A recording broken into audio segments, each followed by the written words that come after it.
Madame, Monsieur, bonjour et merci infiniment à vous de nous retrouver sur Equinox Télévision pour ce nouveau numéro de votre magazine 10-12, le Zénith de ce vendredi 16 août 2019, alors que le Cameroun est toujours sous le coup de ces icônes de la musique qui, au soir de leur carrière, sont obligés de mendier, de quémander, d'appeler à l'aide parce que terrassés par la maladie. On le voit avec le cas Marthe Zambo, on le voit avec le cas Ngué à la route. Ce n'est pas possible. Qu'avons-nous fait de nos artistes? On se pose la question.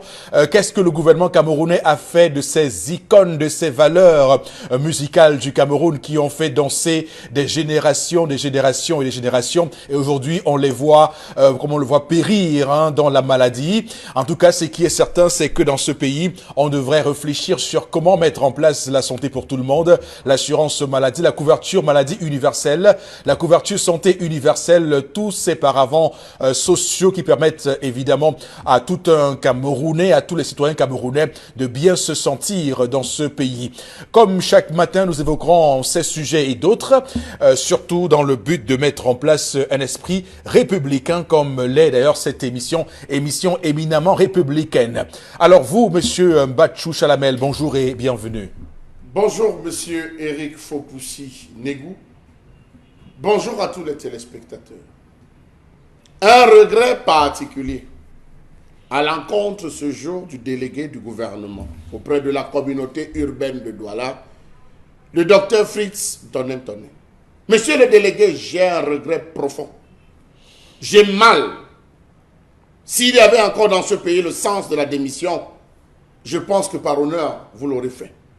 Que se passe-t-il que des Camerounais ne cessent de décéder sur la voie publique à cause des obstructions de la voie publique? Premier cas, Mobile Guinness, où une longue file de camions, pas une fois, pas deux fois, prennent les deux côtés de la voie publique pour soi-disant attendre un chargement ou attendre le top départ. Carrefour à Jeep, vous avez des camions qui sont garés des deux côtés de la voie publique, avec des fers, ou c'est des fers, ou c'est des billes, je ne sais pas ce qui se passe à l'intérieur. Ils sont stationnés, attendant le top départ. Si Cacao, c'est pareil. Vous avez des camions qui entrent chargés, obstruant considérablement la voie publique. N'y a-t-il pas des lieux où ils peuvent stationner? Nous n'avons déjà pas de routes. Nous n'avons pas déjà des aires de stationnement. Franchement, 2 Camerounais encore décédés hier, c'est trop. C'est trop, monsieur le délégué, c'est trop. Et pour ceux qui ont eu la chance de voir les images, ce qu'on a vu, c'est une horreur. J'ai vu un cerveau humain éparpillé sur la voie publique. Ce n'est pas image insoutenable, ce qu'on a vu hier, malheureusement. Je rappelle que cet axe-là, une année, avait enregistré près de 25 morts, toujours à cause de ces camions qui obstruent la chaussée, la voie publique. On doit en appeler à la vigilance de tous et de chacun parce qu'évidemment, il y a aussi la vitesse avec laquelle certains roulent, vous avez raison, c'est pas éclairé. D'ailleurs, vous parliez, je me fais le porte-parole de ce ressenti des Camerounais qui sont allés en Égypte. Je rappelle que en Égypte, puisqu'on parle de Cannes 2021, la Cannes 2019 est en Égypte et beaucoup de Camerounais sont allés en Égypte en 2019 pour cette Cannes en Égypte. Entre Ismaïla et le Caire, c'est l'autoroute. Et l'autoroute est totalement éclairée entre les deux villes de l'Égypte. Et les lampadaires qui sont sur cette voie-là, ce ne sont pas les lampadaires qu'on a ici au Cameroun. Hein. Les lampadaires, vous voyez comment, si l'ampoule se grille, il faut complètement qu'il y ait un engin qui vienne remplacer l'ampoule. Là-bas, ils ont mis des pylônes qui entourent les lampadaires. Tous les lampadaires sont entourés d'un pylône. Vous pouvez monter les marches pour aller remplacer l'ampoule si jamais l'ampoule se grille. Mais quand vous voyez comment nos lampadaires sont faits au Cameroun, vous vous demandez, mais si l'ampoule grille là maintenant, comment on fait pour remplacer l'ampoule? Donc, il y a quand même des options de développement qui sont prises ailleurs, mais malheureusement au Cameroun, c'est pas le cas. Vous le dites pour cette voie-là à Mobile Guinness, c'est terrible que cette voie-là soit totalement dans l'obscurité, puisque personne ne peut voir s'il y a un camion qui est garé ou pas. Et c'est d'ailleurs la cause, on peut l'expliquer ainsi, de ce décès de 2 Camerounais, ces décès-là, sur le carreau. Quand on voit les images, on est complètement abasourdi et on se pose des questions pour ce pays. Est-ce que ceux qui nous dirigent ont encore du cœur? Est-ce que ceux qui nous dirigent ont encore une forme de sensibilité? Malheureusement, non, nous sommes obligés de le dire ainsi. Donc, Monsieur Bachou Chalamel, qu'on va retrouver tout à l'heure à 10h30 pour votre colère, la colère de Charles Hamel. Également sur le plateau ce matin, vous, Karine Sontia, bonjour et bienvenue. Bonjour, Monsieur Foupoussi, bonjour aux téléspectateurs. Depuis le 13 août dernier, les ouvriers du stade Olembe ont arrêté les travaux pour cause plusieurs mois de salaire impayés. Ils sont allés jusqu'à séquestrer le le directeur de projet de ce chantier. Oui, c'est grave puisque on voit très bien que dans ce pays, on continue à enregistrer des cas de grève, de colère, des ouvriers qui, on ne sait pas trop bien comment les gens imaginent que les personnes qui travaillent comme ça, comment ces personnes-là vivent sans avoir de paye à la fin du mois, malheureusement. Nous sommes dans un pays où chacun ne pense qu'à lui-même. On a complètement, avec cette gouvernance au Cameroun, installé le règne de l'individualisme. Chacun pense à sa propre réussite, à ses propres valeurs, à ses propres biens, et les valeurs communes sont complètement perdues. La solidarité nationale est perdue, malheureusement. On peut bien vivre quelque part. Si le voisin d'à côté crève, on s'en fout. En tout cas, c'est sa faute s'il n'est pas là à l'école, sa faute s'il n'est pas un travailleur. Malheureusement, c'est dans ce registre-là que nous on vit, et on voit très bien que ça ne marche pas, ce modèle étouffe les Camerounais. Également sur le plateau ce matin, vous Borobégan, bonjour et bienvenue. Bonjour Monsieur Foposi Negou, bonjour à vous chers téléspectateurs. Je vais à votre suite et à celle de Karine Sontia pour m'interroger sur le fait que les travaux de ces stades sont en arrêt, oui. Mais comment devait-il être en arrêt puisque le chantier a été négocié par le chef de l'État lui-même? Je ne sais pas comment pouvait-il en être à ce niveau-là. Si l'entrepreneur en chef, pour reprendre le propos de Babi Sakana, lui-même ne contrôle plus ses chantiers. La même chose se passe avec toutes les entreprises du Cameroun, où la déclaration statistique et fiscale était supposée être déposée le 15 mars de chaque année, mais la rallonge va jusqu'au 15 septembre. Jusqu'au 15 septembre. Ça veut dire que les entreprises camerounaises, parce que la machine est grippée au niveau des impôts, on n'arrive pas à bien contrôler les recettes, qu'on appelle déclaration statistique et fiscale. Donc voilà, ils ont encore 30 jours. Ils ont encore 30 jours. Voilà comment le Cameroun va. Voilà, malheureusement. À volo. Quand on parle de laxisme ici, on dit toujours de nous que nous voulons noircir le Cameroun. Je vois d'ailleurs que actuellement, il y a une réponse qui est faite chaque fois lorsque l'émission se termine. Des personnes qui viennent communiquer sur des informations. On pourrait s'interroger sur les mobiles de cela, les buts visés. Lorsqu'on annonce aux Camerounais qu'on va lancer un satellite, je me pose la question, c'est quoi le but? Qu'est-ce qu'on veut prouver aux gens? Qu'est-ce qu'on veut dire aux Camerounais alors qu'une simple canne nous a dépassé? Comment peut-on estimer qu'on pourrait croire à ces promesses de lancement d'un satellite camerounais dans l'espace? Justement, parce qu'en fait, oui, il faut le dire, hein, lancer un satellite veut dire par exemple qu'on veut renforcer la direction nationale de la cartographie. Est-ce que le satellite sera pour est-ce que ce sera pour la protection de nos frontières? Oui. Est-ce que ce sera pour quoi? La sécurité, donc on ne dit rien. Satellite, quand on dit satellite, ça ne veut rien dire du tout. Voilà. Bon, c'est terrible parce que on voit bien que l'autoroute Douala, ou bien Yaoundé-Douala, parce que j'ai mal dit Yaoundé-Douala, l'autoroute est à peine à un quart des travaux. Yaoundé-Simalène, vous savez comment c'est. Tous ces projets-là qui tardent à sortir, c'est un satellite qu'on va lancer. En tout cas, pour la crédulité des Camerounais, je préfère m'arrêter là. Alors, madame, monsieur, nous allons lancer l'émission de ce matin avec la première articulation, c'est l'histoire du jour. Et l'histoire du jour est contée par vous, Dominique Audrey Oyengelek. Bonjour et bienvenue. Bonjour Eric Fopoussi, bonjour aux téléspectateurs. Aujourd'hui, je raconte l'histoire de Jackie. L'histoire m'a été racontée par sa sœur qui aujourd'hui a plein de questions pour nous et pour vous à la maison. Jackie a 35 ans aujourd'hui. Il y a quelques années, elle a rencontré Sylvestre, avec qui elle a fait 15 ans de relation. Et durant ces 15 années, elle a eu 5 enfants. Au départ, il faut dire que dans leur couple, ça n'allait pas parce que les deux n'avaient pas d'emploi fixe. Donc aujourd'hui, Sylvestre avait la possibilité d'être un chauffeur, soit il avait des voitures, soit il travaillait dans des dépôts de bois. Et Jackie, de son côté, elle faisait des petits commerces, elle faisait une caisse, elle pouvait faire le call box et autres. Donc les deux rassemblaient ce qu'ils avaient pour pouvoir survivre.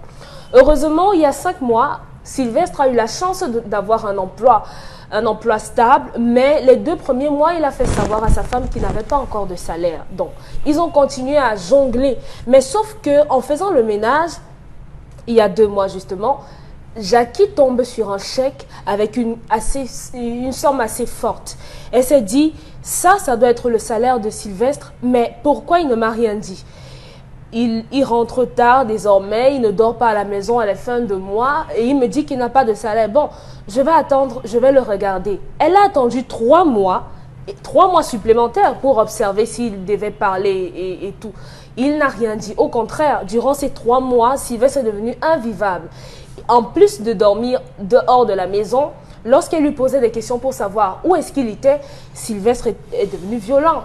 Il la violentait et les enfants n'avaient quasiment rien à manger parce qu'elle devait supporter toutes les charges. Loyer, électricité et nourriture. Jackie a donc entrepris de partir du Cameroun. Ce jour-là, elle a fait ses bagages et elle est partie. Elle n'a rien dit à personne. Elle est partie. C'est arrivé au Gabon, puisqu'elle est au Gabon à présent, qu'elle a fait savoir à sa famille qu'elle est partie du Cameroun. Donc, sa sœur qui nous raconte l'histoire nous dit qu'aujourd'hui, Sylvestre harcèle sa famille et leur demande de prendre les enfants. Que comme celle-là est partie, Jackie est partie, il ne veut plus rien avoir qui lui rappelle cette femme-là. Donc, la sœur de Jackie aujourd'hui veut comprendre si sa sœur a mal agi en partant du Cameroun.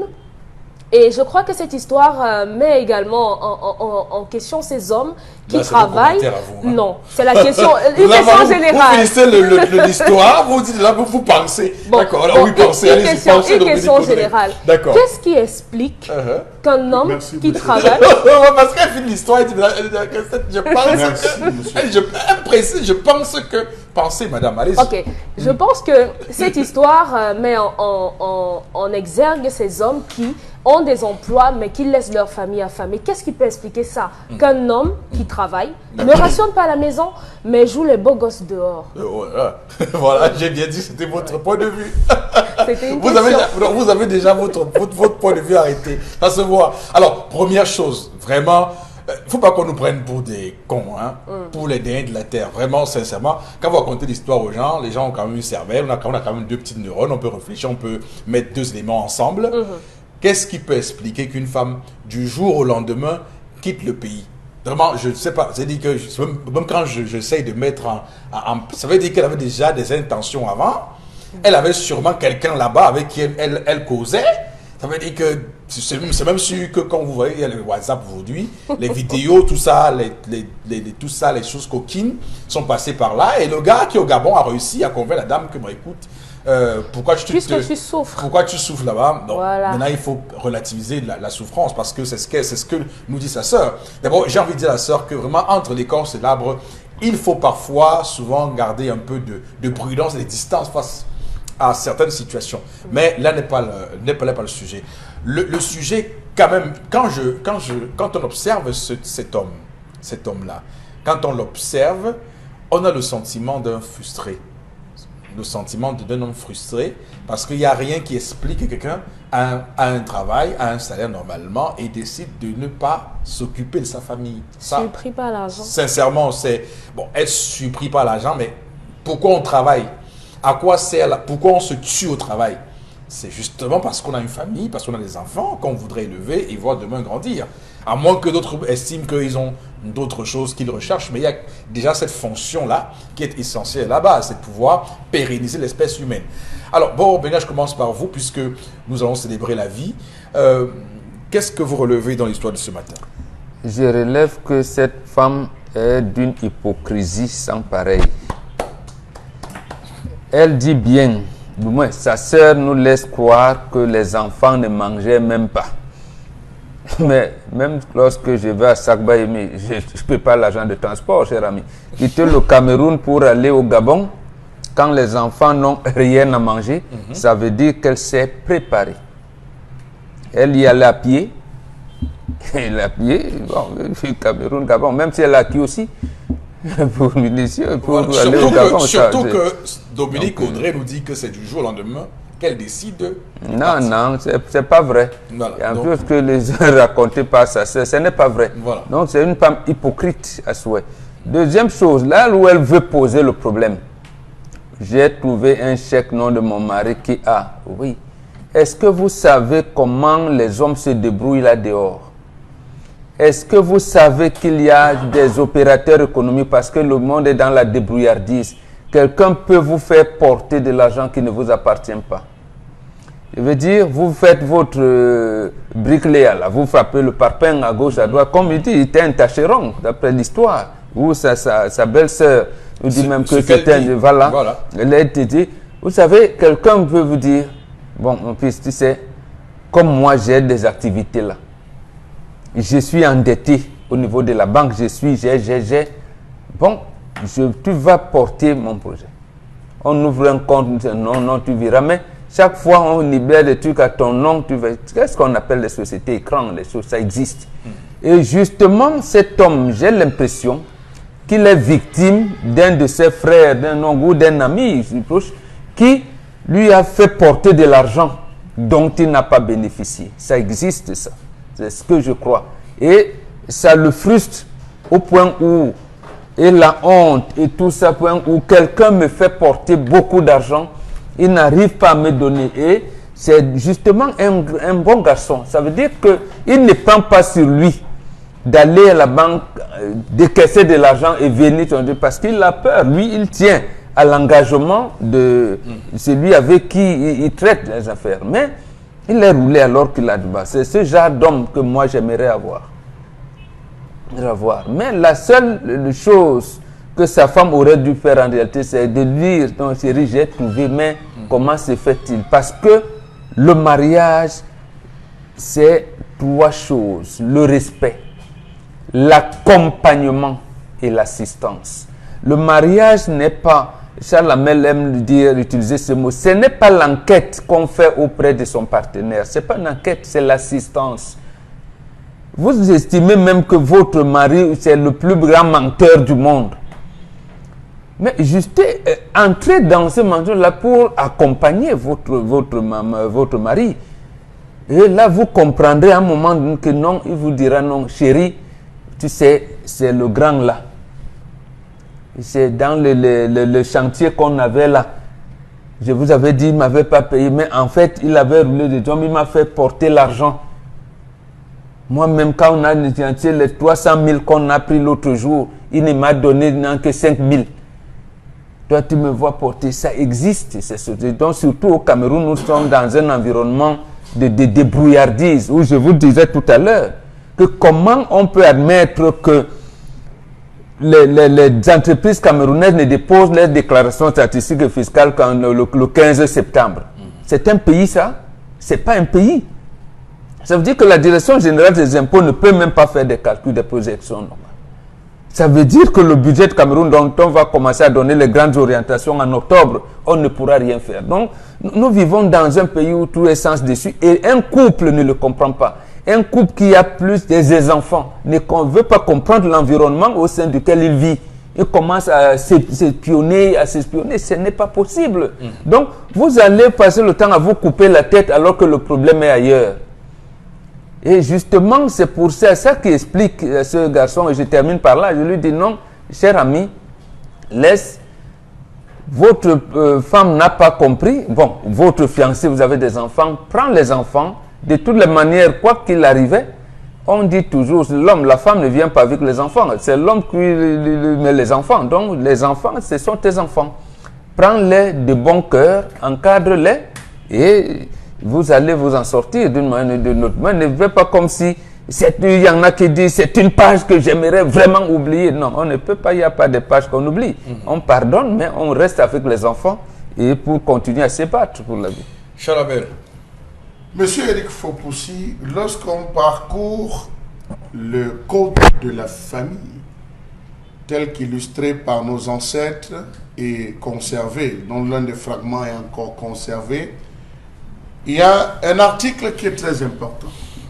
est susceptible de divorce, de répudiation, tout acte lié à la curiosité. Une femme, fût-elle mariée, lorsqu'elle devient curieuse, doit être chassée du ménage, du foyer. Chassée du foyer. Chaque jour, vous... Je dis chassée du foyer. Chaque jour, vous nous surprenez. Monsieur Eric Fopoussi. Allez-y, oui. Dominique Oyengaleke sur ce plateau et Karine Sontia ne vont pas me démentir que leur maman leur disait on ne fouille pas les poches de son mari. Je vous demande que c'est... Voilà, j'ai commencé par les fragments. Bon, dire et faire, c'est autre chose. Non, monsieur. Non, la preuve, je te remplace à la main. Quand il vous arrive de trouver l'argent dans le pot de votre mari, lorsque vous l'avez, vous lui remettez. Vous lui remettez. C'est ce que les vraies mamans disent à leur Vous avez dit que vous avez d'abord fouillé. Monsieur, Non, quand tu viens laver, quand tu laves les habits de ton mari, On ne lave pas sans fouiller. tu fouilles et l'argent, vous déposez, vous dites, chérie, Donc, c'est Même bon, déjà- on a dit ici que quand le mari laisse dans les poches, c'est pour aider la femme. non, j'ai dit, il peut lui donner. Mais vous lui donnez que, D'accord. voilà les 1000 francs. Ok, Chalabel, allez-y. cette continue. femme est victime déjà. Elle s'est elle-même retirée. Elle a respecté, elle s'est elle-même retirée de l'affaire parce qu'elle est devenue curieuse. Lorsque vous trouvez un papier quelconque dans la chambre de votre mari, vous ne l'ouvrez pas. Vous ne le lisez pas, vous le posez. Lorsqu'une enveloppe est adressée à votre mari, fût-elle fermée, vous ne l'ouvrez pas, vous déposez. C'est ça le mariage. C'est ça ce dont Bobo parlait tout à l'heure, du respect de son mari. J'arrive chez moi, je trouve que ma femme a ouvert une enveloppe qui était la mienne, je la chasse. Et elle sort. Et elle sort. Elle aura violé le principe du mariage. Elle n'a pas le droit de toucher à mes choses. C'est important de le préciser. Mais dans le couple. J'ai dit Oui. mes Les choses. choses. Oui, Dans le couple. tout à fait. Jusqu'à ce que je ne t'ai donné le droit. Il y a tellement de choses qui sont conservées et notées. Parfois, il faut piéger la femme. Vous notez un truc, vous lancez au sol. Vous faites comme si vous n'avez pas vu. Elle va venir ramasser, chercher à déchiffrer, même si c'est en arabe. Elle va fouiller pour chercher à comprendre le sang. Et là, elle est tombée. C'est important. Monsieur il faut aussi, disons-le, la femme a découvert un chèque. Elle n'a pas cherché à savoir d'où le chèque venait, parce que je m'attendais à ce qu'on me dise que c'est un bulletin de paye. Voilà. Ce n'est pas un bulletin de paye, c'est un chèque. Vous avez des tontons, lorsqu'ils sont contents, ils veulent dépanner l'enfant, ils disent, moi je n'ai pas de jetons sur moi, bon, je te fais un chèque, tu vas aller prendre, tu vas aller retirer, on va te servir. Oui, il y a des gens qui ont des comptes dans la microfinance, donc quand tu arrives, ils ne manipulent pas l'argent, il fait le ramassage. Lorsqu'il va prendre l'historique, il va se rappeler que, ah oui, telle personne j'avais donné. Elle trouve le chèque. Bon, pour là, suffisamment dit, qu'est-ce qui démontrait que c'était son salaire? Point d'interrogation. Parce qu'elle a découvert, elle est 5 mois. Pendant les 5 mois, monsieur, il faut aussi, elle s'organise à voyager. Donc ça suppose que cette femme touchait plus que son gars et elle cachait. On ne se lève pas avec 30 000 poils au Gabon. Parce qu'arriver au Gabon, il faut louer. Arriver au Gabon, il faut dormir quelque part. Arriver au Gabon, il faut avoir trouvé même un travail. Il faut même aller au Gabon. Allez d'abord au Gabon. La ville dans laquelle tu vas arriver, Je vous ai il dit, faut aller manger. au Gabon, c'est un projet. Donc, elle avait ce projet depuis. Elle ne savait comment faire pour quitter le mari. C'est le chèque qui lui a servi de prétexte pour pouvoir se virer, pour pouvoir disparaître de ce foyer. Dieu merci. Et ça, il faut encore préciser qu'il y a un deuxième article, tout dans le Code de la famille, qui précise que méfiez-vous de la femme qui vous raconte son histoire en pleurant. Méfiez-vous de la femme qui vous raconte l'histoire de sa vie en pleurant. Elle est dangereuse. Il y a du mensonge dedans. Elle n'a qu'un seul objectif, susciter l'émotion. La pitié. La pitié, monsieur il faut possible. Vous vous souvenez qu'à la cité Sika, et en commandant, il y a 3 ans, on a tué un monsieur. C'est parce que la copine a eu des problèmes avec sa copine. Elle s'est mise à crier bandit, bandit, bandit. On l'a pris, on l'a tapé, on l'a jeté jusqu'à le tuer. C'est après on dit qu'il t'a volé quoi? Qu'elle dit que non, c'était mon gars, je l'ai insulté seulement, c'était mon gars. Vous vous imaginez? Donc attention, cette femme dit j'ai pris 5 mois, en 5 mois je m'organise, en 5 mois je suis parti. Non, arrêtons un peu ça. Et ce n'est pas parce que vous avez trouvé du travail. Et je donne ce conseil aux jeunes. Ce n'est pas parce que vous avez trouvé du travail qu'à l'immédiat vous vous mariez. Ce n'est pas parce que vous avez trouvé du travail qu'à l'immédiat vous entrez dans la dilapidation. Non. Vous devez vous faire un petit butin. ce qu'on appelle un petit butin de guerre. Je viens de démarrer le travail, je touche 130 000, je touche 200 000, je fais une restriction. J'épargne 150 000, je maintiens d'abord un certain niveau pour avoir un petit fonds dans ma caisse. On ne sait jamais ce qui pourra arriver. Je peux travailler 6 mois, je peux travailler 2 ans, après je perds le travail. Ce fonds pourra me permettre d'acheter une moto, faire mon benzikin. Il pourra me permettre de faire un commerce. Voilà l'optique dans laquelle le gars est. Mais parce qu'il rentre tard, elle ne peut pas s'imaginer que ce gars fait des travaux il peut faire des travaux supplémentaires. Elle ne peut pas s'imaginer que le gars se retrouve à Bissé. Moi, je connais des gars ici, là, à Bonabéry, qui en journée travaillent comme employé. Le soir, vient compléter les vigiles. Il vient compléter les vigiles. Je connais des gars là à Bonabéry qui complètent les vigiles pour arrondir son salaire à la fin du mois. Elle peut imaginer, mais ça devient qu'il rentre tard. Parce qu'on lui a donné une bière. Quand vous travaillez, le principe de sociabilité voudrait que, à un jour où M. Fopoussi peut dire, mais Charles, mais on ne rentre pas ce vendredi, allons quand même prendre un coup. On va s'asseoir et on prend le projet. Il y a un exemple. Ça peut être mon père qui dit, non, mais attendez, on a quand même, cette semaine, c'est bien passé. Retrouvons-nous au niveau de ma petite maison, on prend un petit truc, ma petite case. Oui. Mais je peux être allé avec les collègues, j'ai pris un pot. Je peux être allé avec des amis, j'ai pris un pot. Est-ce que parce que je suis rentré 2 jours, 3 jours dans la semaine, où tu vas estimer que je suis devenu sourd? Non, j'estime que d'un, il y a un problème d'incompréhension. 2, il y avait une hypocrisie cachée. Et 3, il y avait un projet malsain, bien entretenu par la femme. Aujourd'hui que sa soeur pose la question, elle-même se rend compte que sa soeur a commis la plus grosse bêtise. Est-ce qu'au Gabon, là où elle est heureuse, ne voudrait-elle pas rentrer? Non, mon cher frère, ne laisse pas tes enfants. Garde tes enfants. C'est ta fierté, mon frère. Ce sont tes enfants, c'est ta fierté. Garde-les. Alors, vous me donnez une idée pour tout à l'heure, hein, Chalamel, je vous promets. Pardon? Vous m'avez donné une idée tout à l'heure. Alors, ouais, pourquoi Karine Sontia fait ça?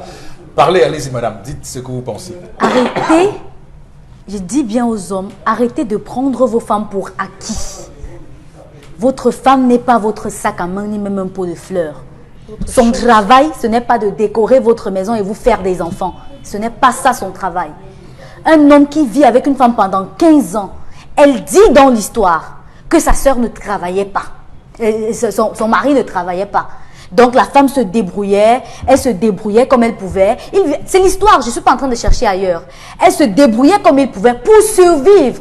Parce qu'ils étaient dans l'état de survivance. Une seule personne ramenait le butin pour la famille. Faux. Les deux, elle a dit que l'homme faisait comme chauffeur par-ci, chauffeur par-là, c'est ça? Au départ. Il se débrouillait, donc il n'y avait pas de retour fixe. Mais vous avez exclu l'homme.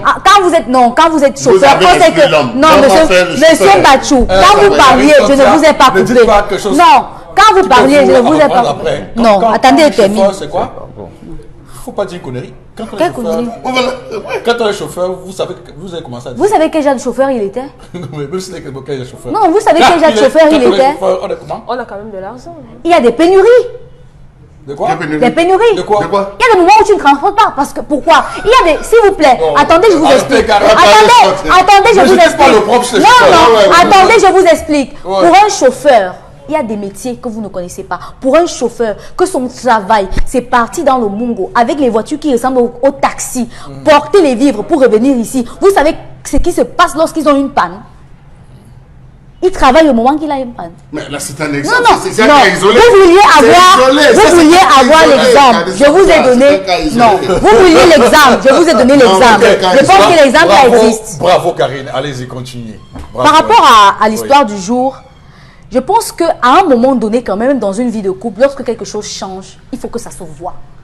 Il faut que ça se voit. Que vous fassiez en sorte que votre femme sache que quelque chose a changé. Vous ne pouvez pas commencer à travailler jusqu'à être stable et faire vivre votre femme toujours comme une mendiante. C'est impossible. C'est moi. Monsieur Bachou, attendez que je termine. Même le premier. Une femme qui laisse ses enfants, je dis 1, 2, 3, 4, 5 et change de pays. Abandonne ses enfants, monsieur Fopoussi. Posez-vous les questions sur son fort intérieur. Merci de compter à bâtonnet. Non. C'est intéressant. Parce que dans cette histoire, on voit une femme qui pendant 15 ans a souffert le martyre. Pendant 15 ans a souffert. Pendant 15 ans, elle a été pour son mari comme la canne qui aide le vieillard à marcher. Maintenant qu'il a un peu d'argent, il sait que chaque mois ça va tomber. Il change subitement. C'est lui qui rentre tard. Et le gens là, on est rentre, il ne t'explique pas. Il ne te dit pas que non, il y a eu ici. Choquant, tu as le droit de me poser les questions. Tu me poses des questions en tant que... Là, c'est une image qui ne respecte pas l'histoire. Vraiment, c'est pas l'histoire. On sait comment ça se passe. Cette histoire ne respecte pas vraiment. Laissez-moi décrire. Je suis obligé de vous rappeler un peu aussi à l'ordre. Parce que là, attention, monsieur Bachou. Attention, laissons Karine Sontia terminer. Vous pourriez prendre la parole au besoin juste après, mais laissez, puisque je me rappelle qu'à l'histoire, quand elle raconte l'histoire Dominique Audrey-Engelek, elle signale que cet homme est devenu aussi violent. Donc, c'est une hypothèse. Allez-y, Karine. Oui, je vais continuer en disant que lorsque vous travaillez, que vous avez eu l'habitude, que votre femme supporte toutes les charges, à un moment donné, déchargée là. Personne n'est content de voir sa femme vieillir avant lui. Personne. Il dit personne, aucun homme. C'est pour cela que les hommes épousent les femmes plus jeunes. Vous voyez une femme, elle marche en route, elle parle seule. Son mari travaille. Elle fait tout pour lui, mais il ne voit pas. Vous voyez une femme, son mari est capable de rester au carrefour, il laisse ses enfants à la maison, il part, il achète un pain, il charge lui-même, il dit chez la vendeuse, il charge lui-même, il se place là-bas, il mange, il laisse les enfants à la maison. Monsieur Foupoussi, on en voit des choses ici dehors. Ce n'est pas parce que les gens restent dans leur coin, ils ne parlent pas. Il y a des femmes qui, si elles vous disent ce qu'elles vivent au quotidien, vous allez croire que c'est elle qui veut diaboliser son mari. Elle est partie pourquoi? Il dit bien, aucune femme sur cette terre n'est capable. Moi, je connais une femme qui, en partant, a pris ses 5 enfants. Et nous, on dit souvent que quand ta femme part, elle te laisse les enfants. C'est pour tes enfants qu'elle cherche l'argent. Il se cache pourquoi? Son problème, c'est quoi? Pourquoi il dit que venez prendre mon enfant? Il est irresponsable. Il est irresponsable, jusqu'à preuve de contraire. Un homme à qui la femme laisse les enfants... Qui ne laisse... Non, on galère pas. Se retrouver avec un mec qui ne fait rien. Parce que justement, c'est que je m'investis dans cette histoire-là, ça ne va porter aucun fruit. On a affaire à un homme qui est ingrat. Vraiment. Cette femme vous a lavé, comme on dit au quartier. Oui, elle vous a fait, elle vous a fabriqué. Et aujourd'hui que vous travaillez, vous ressemblez à un homme, vous êtes un homme, vous estimez que non, vous n'avez plus besoin d'elle. Moi, je vais dire à Mbombo qu'un bon garçon, comme il disait, ça ne laisse pas ses enfants affamés. Un bon garçon, ça ne dort pas dehors parce qu'on a touché le salaire. C'est pour ça que je dis que c'est un homme qui a été surpris par l'argent. Et je suis sûre, je souhaite que ce travail-là ne fasse pas long feu. Et qu'il retombe dans ce qu'il était. Ok, mais jusqu'à preuve du contraire, il me semble que cet homme n'a pas encore de travail. Hein? Il travaille depuis 5 mois. Non, comment tu sais qu'il travaille? Parce qu'il dit à la femme qu'il n'a pas de travail. Je l'ai mentionné dans l'histoire, monsieur Popo. Il s'est débrouillé. Il a travaillé où? La sœur de la fille aurait pu dire. C'est la sœur de la femme qui elle vient raconter l'histoire de Crouy. Le gars a dit à sa femme qu'il n'a pas de travail stable. Ce qu'il a dit à sa femme, c'est qu'on ne les paye pas. Voilà, oui. Mais il travaille. C'est ce qu'il a dit. Est-ce que c'est vérifiable? Est-ce que les hommes ne mentent pas aux femmes en leur disant qu'on ne nous paye pas, on ne nous paye pas? Oui. Celle-ci qui laissait les enfants affamés trouve quand même le moyen d'aller au Gabon. Oui, elle va chercher. Maintenant, il va s'en occuper. Ils ne vont plus dormir affamés. Chalamel, prenez la parole là. Oui, monsieur Rifopoussi, à force de chercher un partenaire, on se retrouve à avoir des adversaires. Oui. Parce que c'est ça qu'on est en train de construire là, chaque jour, en disant aux femmes, ça ne va pas, tu te barres, c'est mauvais, tu quittes, les hommes sont si. Non. Qui détient le thermomètre du foyer? C'est la femme.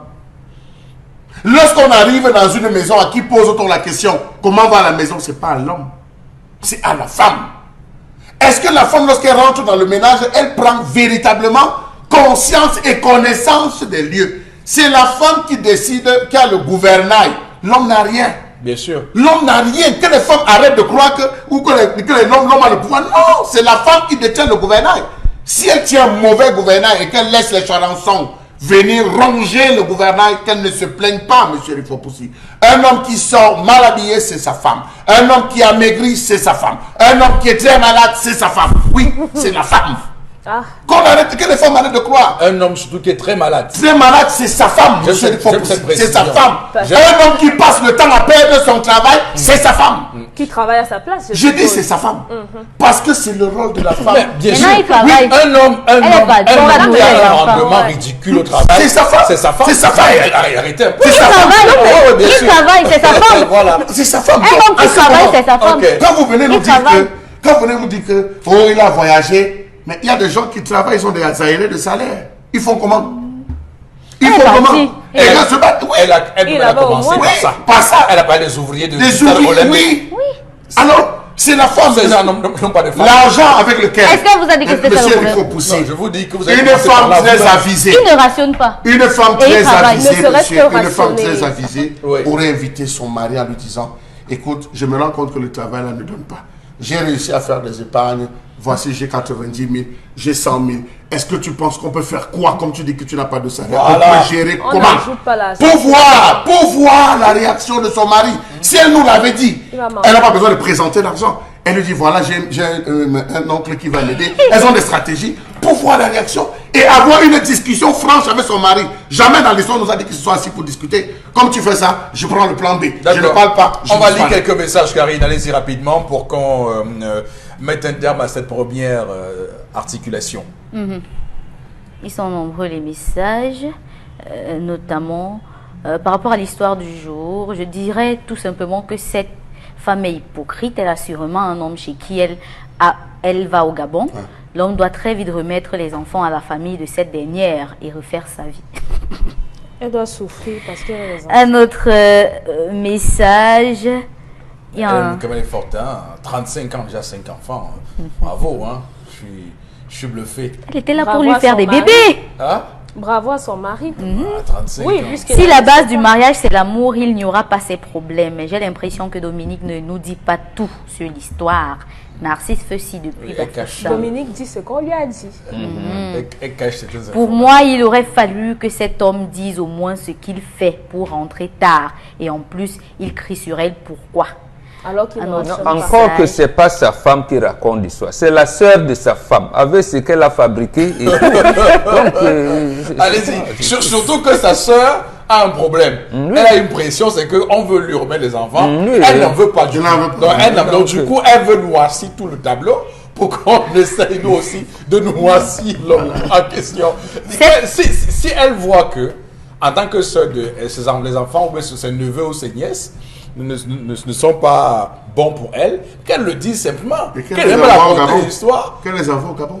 Non, parce que apparemment, elle est sûrement celle qui est le plus à même d'accueillir les 5 enfants. Et elle n'en veut pas du tout. Ça se voit quand elle raconte l'histoire. C'est elle qui a fait les enfants. Cette femme est matérialiste. Elle a l'amour de l'argent. C'est la raison pour laquelle elle est partie au Gabon où elle peut avoir de l'argent. Gaston de Garoua. D'accord. Il nous a écrit ce matin un autre message et qui nous parvient à l'instant. Selon moi, les dires de la belle-sœur la belle-sœur ne devrait pas passer les nuits hors de son foyer après avoir eu un job stable.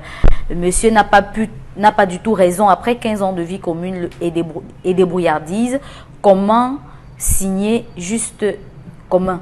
Je comprends pas trop. Ok, d'accord. Enfin, le message On s'arrête là. Hein. On va s'arrêter là. Madame, monsieur, restez avec nous sur Equinox Télévision 10-12 Le Zénith. Voici la colère de Charles Hamel.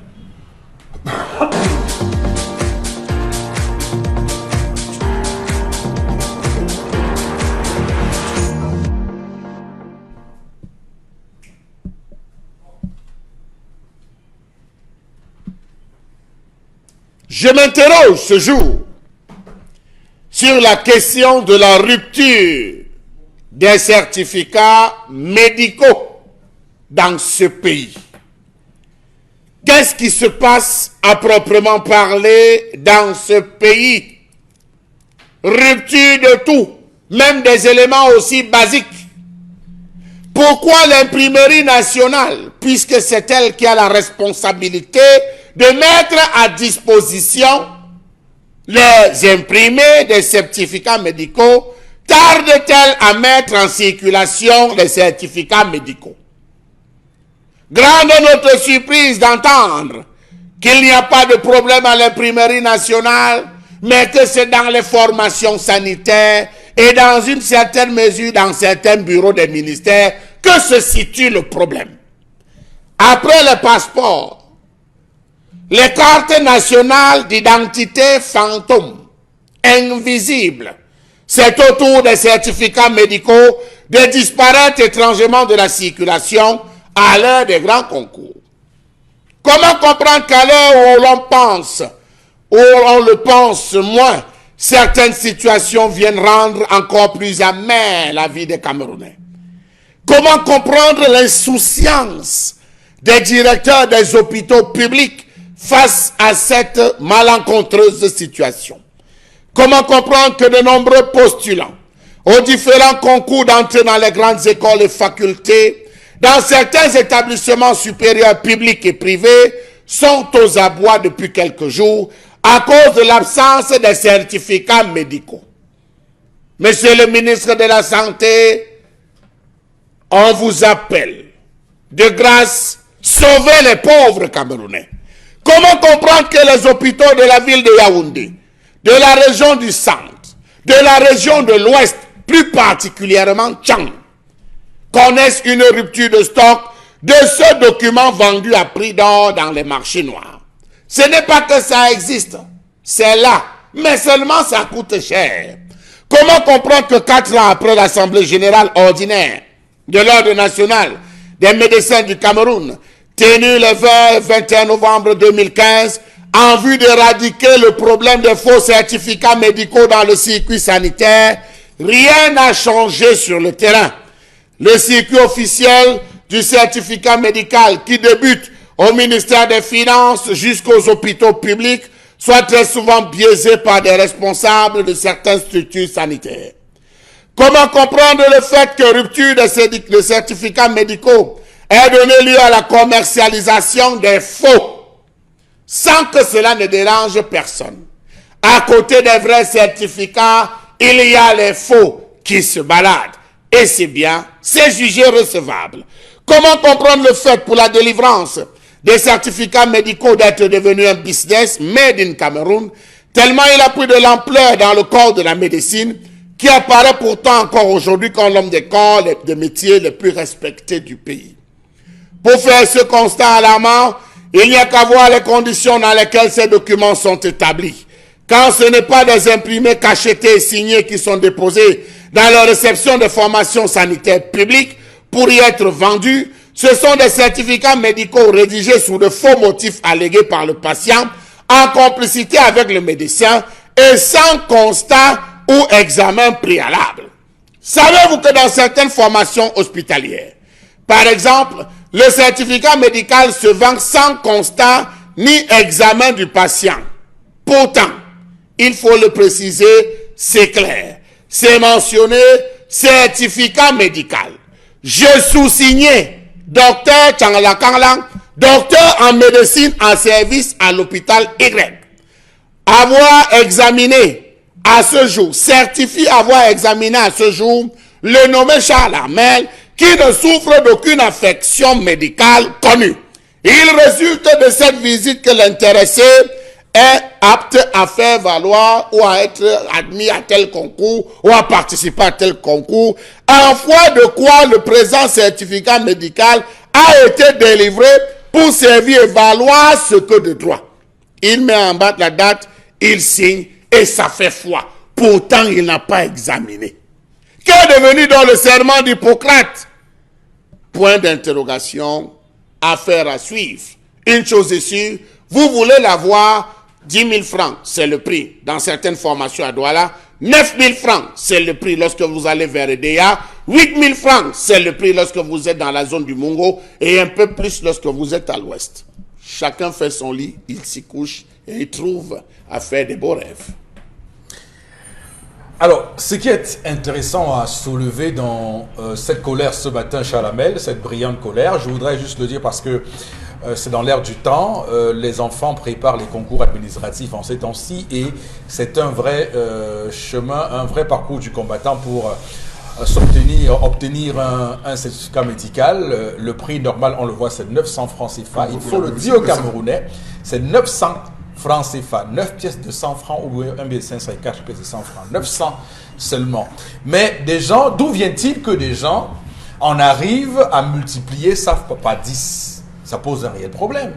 Ça pose un réel problème. Et il semble que depuis que l'on parle de ça, depuis que l'on évoque ce sujet, nos autorités, nos dirigeants ne se sentent pas intéressés à faire la lumière de cela. Et on se pose la question, pourquoi c'est comme ça? Pourquoi personne ne prend cette situation à bras le corps?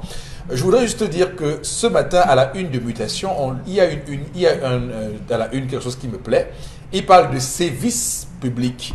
Et je pense que ce terme-là, qui est, comme vous le savez, une parodie du service public, peut être voilà, utilisé avec ce cas de délivrance d'un certificat médical au Cameroun, puisque ces médecins-là, pour dire les choses comme elles sont, accomplissent des missions de service public lorsqu'ils doivent délivrer un certificat médical. Donc c'est à ce niveau-là qu'on se pose des questions. Vous l'avez dit, aucun examen n'est fait. Généralement, lorsqu'on vous délivre cela, on ne sait pas sur quelle base on vous dit que vous êtes apte à faire un concours. Je me suis parfois demandé, parce qu'il y a des concours où on demande que vous ayez des aptitudes physiques et on vous demande d'aller vous faire délivrer un certificat médical. Je me pose la question, si une personne n'est pas apte physiquement, comment on va le savoir quand on a instauré, comme on le voit, la commercialisation, la boutique de ce document-là. Ça se voit aussi, je fais une extrapolation, avec les passeports. Est-ce que vous savez que les cartons de passeport sont devenus aujourd'hui un prétexte pour beaucoup, pour multiplier fois 3 parfois l'argent nécessaire pour se faire délivrer un passeport? Je rappelle que le DGSN a plusieurs fois fait des communiqués pour dire que non, il n'y a pas de pénurie de cartons. Ça reste toujours que les gens imposent dans les postes d'immigration l'idée qu'il y a la pénurie des cartons. Donc au final, vous avez ici évoqué le rôle de l'imprimerie nationale. On aimerait bien savoir à quel niveau ça pose problème. Bon, Bégan, quelle est votre lecture de cela? Je pense que l'une des choses à dire, c'est que l'option de certificat médical entre dans ce que le corps médical appelle lui-même prévenir vaut mieux que guérir.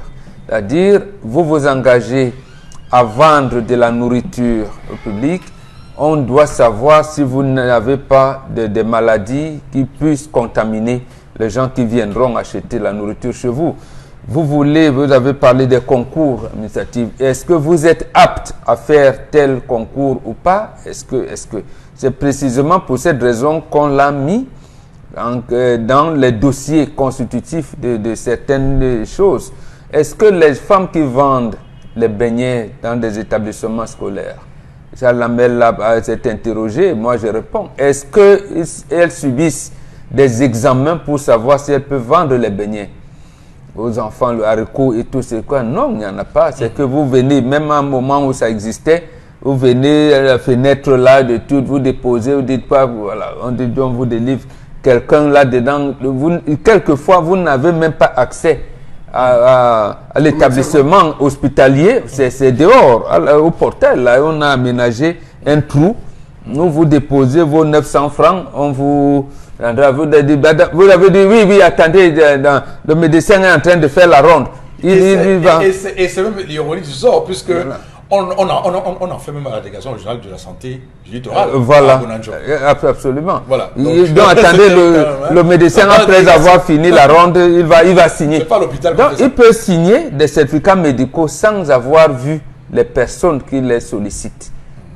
D'abord, ça, le gouvernement n'a pas encadré cela. Donc, l'objet pour lequel on a institué le certificat médical a été dévoyé. Maintenant, on crée la pénurie.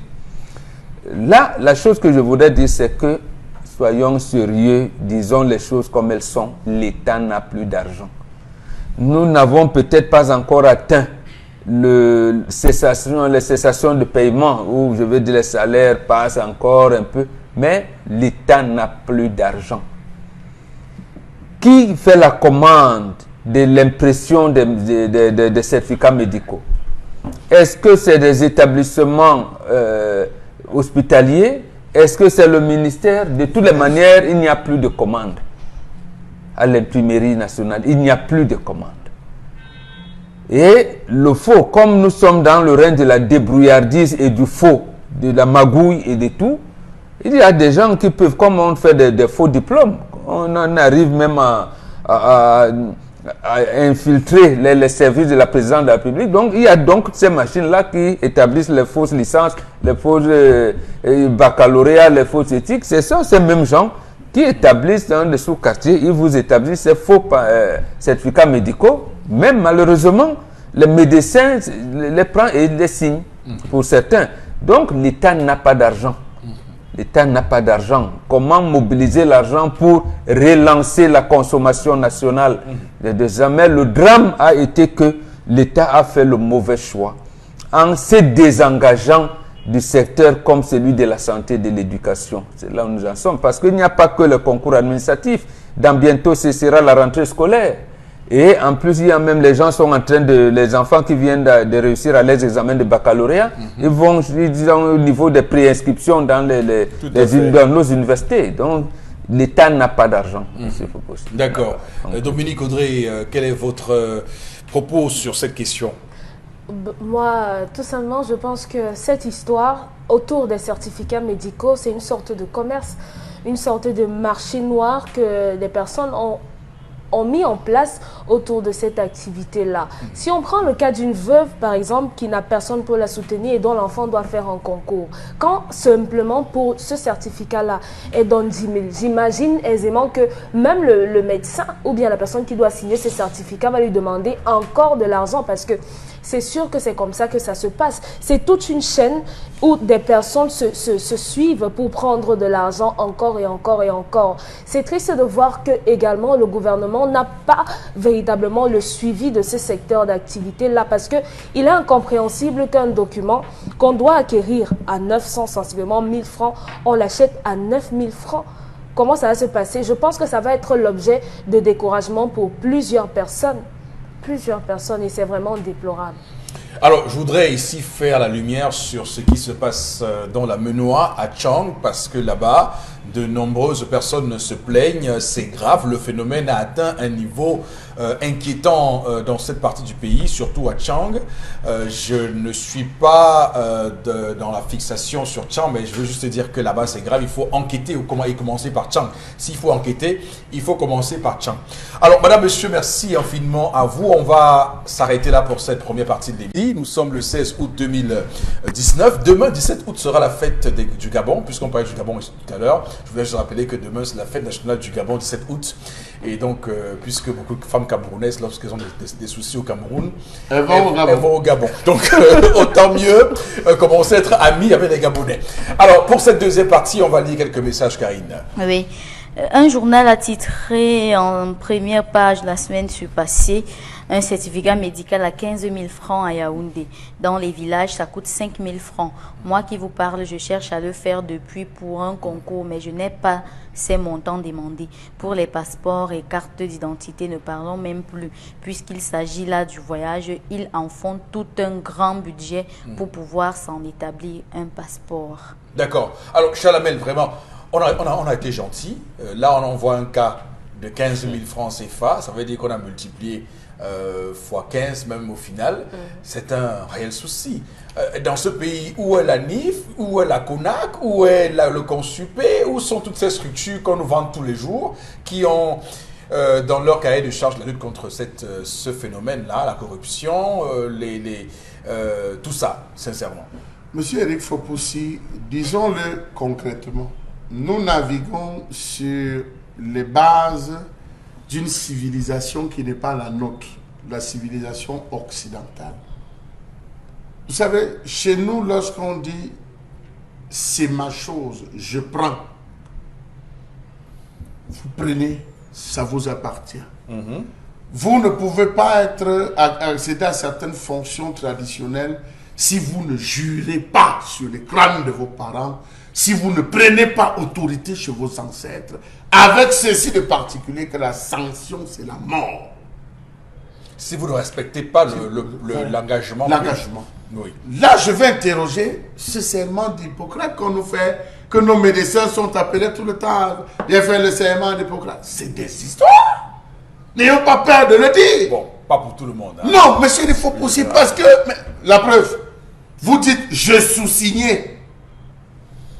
Tel, docteur en médecine, certifie avoir, alors que vous n'avez pas vu, monsieur. C'est un mensonge public. C'est une lourde faute qui mérite d'être, c'est la radiation même à vie du corps médical. On l'a vu partout ailleurs. Rappelez-vous des petites histoires où c'est un moindre comprimé qui est passé sans que le médecin n'ait pris la peine de consulter le dossier médical ou les antécédents familiaux, monsieur Eric Foposi. Mais vous avez des gens qui traînent avec eux des gonococcies, qui traînent avec eux des tuberculoses, qui traînent avec eux ci, qui traînent avec eux ça, mais il réussit à obtenir un document où on dit qu'il est apte. Bobo a posé une question tout à l'heure. C'est la rentrée scolaire. À une certaine époque, ne pouvaient vendre que dans les établissements scolaires que des femmes qui avaient pris sur elles de passer un examen, un certain type d'examen, avec une attestation de ceci qu'elles jouissent confortablement de leurs aptitudes mentales et psychologiques pour pouvoir faire ce métier. Mais aujourd'hui, tu as une soeur au quartier, tu fais mon cours au quartier, dis non, viens te battre ici là, viens avec le fombo. Tu vas voir le fombo. Même si on trouve les pattes de cafard à l'intérieur, les pattes de lézard, c'est pas un problème. Viens t'asseoir là, tu vas. Toi, tu fais. On a vu des vendeuses dans certains établissements scolaires qui étaient épileptiques. Non pas que j'ai quelque chose contre les épileptiques. On en a vu, oui, des femmes qui tombaient, les vendeurs de sucettes. Oui. Oui, monsieur Erifou, si vous avez des vendeurs à l'extérieur, mais qui ont des certificats médicaux. Moi, mon problème, c'est les femmes avec des toux et des rhumes chroniques qui vous servent à manger. C'est terrible. Bon, j'estime à un moment donné que il faudrait que les médecins fassent leur travail. On peut comprendre cette surcharge pondérale, excusez-moi l'expression, des hôpitaux, où vous avez un médecin pour 30 patients. Un médecin pour 30 patients, quand aura-t-il le temps de s'asseoir pour essayer de regarder, essayer d'examiner? Est-ce qu'on ne peut pas, monsieur Erifou, confier ces responsabilités? Il y a des infirmiers qui exercent depuis au moins 20 ans.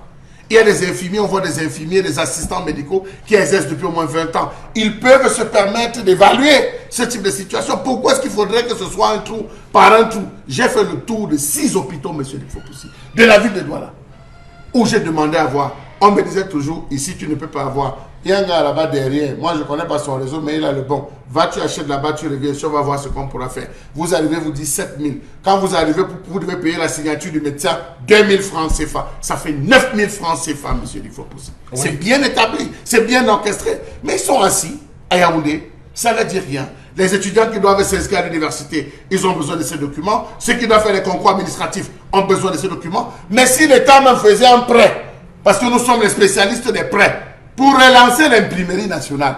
Vous avez fait un tour à l'imprimerie nationale, monsieur Eric Foposi? Allez à l'imprimerie nationale. Non, mais on a fait un sujet là-dessus. Non, mais je vous dis que l'imprimerie nationale tourne au ralenti. On étouffe, toutes ces derniers temps, on étouffe des grèves à l'imprimerie nationale. Il y a des grèves sous-dites, on étouffe. Ça ne va pas. Ça ne va pas.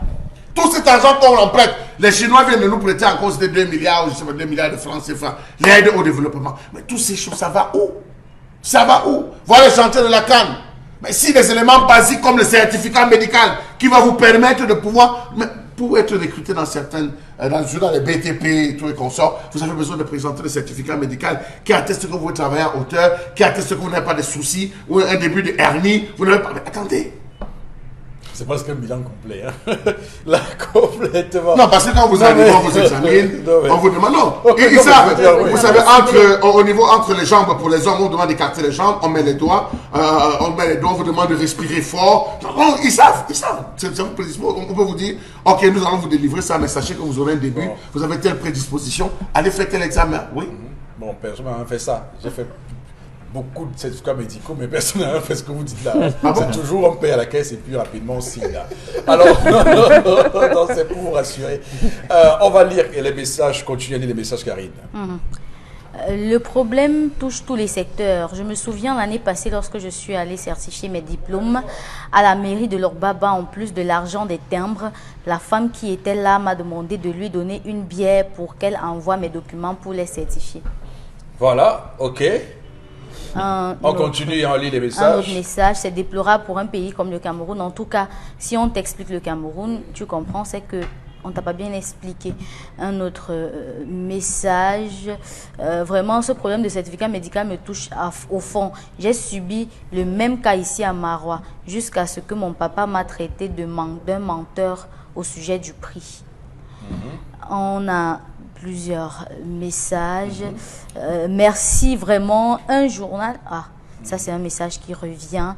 Vraiment le Cameroun. J'ai marché tout droit là pour le certificat médical et lorsque j'en ai trouvé, on m'a demandé 5 000 francs. Aïcha Deng.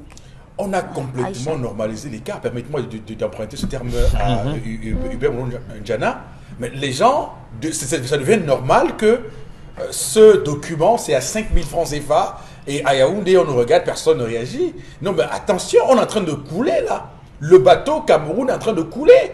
On vous dit qu'il y a un document qui coûte 900 francs CFA et des gens s'amusent à vous le faire à 5 000 francs CFA sans être inquiétés, sans avoir une enquête qui vienne voir ce qui se passe. Non, mais je dis, mais sincèrement, si on continue comme ça, on est en train de détruire complètement nos acquis. Je veux dire que les Camerounais n'ont plus confiance en eux. Ou bien la confiance mutuelle et réciproque n'existe plus. Mais qu'est-ce qui se passe? En tout cas, on va continuer à lire les messages qui arrivent. Le certificat médical coûte 2000 francs chez nous à Kousséry et non 900 comme prévu. Vous voyez, dans toutes les villes du Cameroun. Chacun a son prix. Chacun c'est un business national. C'est au niveau du ministère des Finances qu'on fait la répartition. Bien sûr. On fait la répartition au niveau du ministère des Finances. On sait qu'on va envoyer dans la région du Nord. Maintenant, là-bas, on sait. Et on attend. En termes de retour, on évalue, on sait combien vont rentrer dans les caisses de l'État après la délivrance. Et parfois, on vous dit que le nombre de certificats prévus pour la journée est terminé. Donc, vous devez revenir demain. Voilà, d'accord. Je veux dire que, vous voyez, un pays... Quelqu'un disait tout récemment que tout ça c'est gouverner, hein, c'est comment on gouverne un pays. En réalité, je veux dire que, vous voyez, on vous dit qu'il y a des ruptures, des pénuries de carton. Alors qu'on sait très bien que lorsqu'on lance tel ou tel concours, on a à peu près tel nombre de candidats. Tout à fait. On sait que le Cameroun a telle population, donc on imprime les cartons par rapport à ces estimations-là. Ou bien on fait des choses en navigation à vue. Là, je suis arrivé, on m'a dit, je me suis assis, j'ai posé la question, madame, c'est pour les imprimer. Elle dit, c'est pour quand? C'est pourquoi? Je dis, c'est pour le concours. Le concours aura lieu quand? Je dis, madame, tout ça va être écrit dans les certificats. Elle dit, monsieur, vous répondez ou vous ne répondez pas. Quand c'est plus proche, le concours aura lieu d'ici la fin du mois d'août. D'ici la fin du mois d'août, monsieur, veuillez attendre. Oui, monsieur, c'est pourquoi? Elles enregistrent. C'est comme ça qu'elles enregistrent. Ça, le prix, oui. Ça, le prix. Après, je reviens, elle me dit, monsieur, vous pouvez venir. J'arrive, elle me dit, monsieur, pour vous, c'est 9 000. Donc, vous allez derrière, là, il y a un monsieur qui vend. En fonction de 7 la 000. date du concours. Et la signature, c'est 2 000 francs. Au suivant. Et je n'ai pas eu le temps de discuter. Elle dit, au suivant. Donc, directement, je me suis poussé le suivant. Vous voyez jusqu'où? Vous voyez jusqu'où, monsieur Eric Fopoussi? Et c'est généralisé dans ces services publics là. Mais le drame, c'est qu'elle pas seulement là-bas. Le drame, c'est qu'elle m'a dit que ce n'est pas parce que tout ce que tu fais à Equinox, ce n'est pas ici, là, c'est comme ça que ça se passe. Donc, tu vas acheter. Si c'est urgent, tu achètes. À défaut de ça, vous partez parler comme vous parlez souvent. Vous vous rappelez ce qu'un gendarme m'a rappelé dans un poste de contrôle là-bas, femme. Voilà. Bon. C'est pas vos affaires de Kinos là. Ici, c'est le vrai Cameroun. J'ai dit que mais le faux Cameroun, ça doit le faire. Et ici, c'est le vrai Cameroun. Je sais pas dit que chef, merci. Je suis passé. J'ai fait comme tout le monde. Vous n'avez pas le choix. Mais vous n'avez pas le choix. J'ai dit, quand elle a déjà dit au suivant, vous voyez quelqu'un dit que grand, pardon, pousse-toi, je vais gérer. Le gars, dans sa tête, il a été formaté. Il a dit comme madame, parce que l'argent, il sort, il pose carrément. Donc, toi qui voulais gérer, généraliser l'affaire, tu te rends seul. On va faire comment? D'accord. Merci beaucoup. On va passer à la revue des réseaux sociaux. Oui. À présent, avec vous, Karine Santia. Dans le cadre de la revue des réseaux sociaux, c'est une information très triste. Monsieur Mbachoula a annoncé en début de l'émission un accident de la circulation hier au quartier sur la rue Mobile Guinness en allant à Ndokoti, non loin du palais de justice. Deux personnes ont perdu la vie dans cet accident-là. C'était un drame parce que même les images sont insoutenables.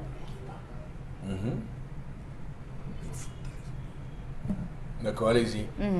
Je disais tantôt que même les images sont insoutenables. C'est pas évident pour les uns et les autres d'apprécier. Mais de toutes les façons, tout au long de la journée, vous aurez plus ample information par rapport à cet accident. Voilà, on va simplement dire que c'est triste ce qui s'est passé hier, mais on ne peut pas s'arrêter parce que nous sommes le Zénith. On ne peut pas s'arrêter à la tristesse. On va tirer les leçons et sans doute défricher quelques sentiers sur lesquels nous pourrions trouver des solutions. Parce que quand on voit ce qui se passe là-bas à Mobile Guinness, on n'a rien contre cette entreprise-là, soit dit en passant entre guillemets, mais quand même, tous les camions qui sont devant cette entreprise là-bas, ça pose un réel problème. Vous voyez un camion comme ça qui est garé en pleine chaussée. Hein. C'est pas qu'on dit pleine chaussée, on pense que c'est une roue au trottoir et une autre roue sur la chaussée. Non, c'est qu'il est vraiment en pleine chaussée. En pleine chaussée, parce que parfois, vous voyez, certains essaient qu'à bifurquer, ils mettent au moins une roue, un côté des roues sur le trottoir. Mais là, le bonhomme a garé complètement en pleine chaussée.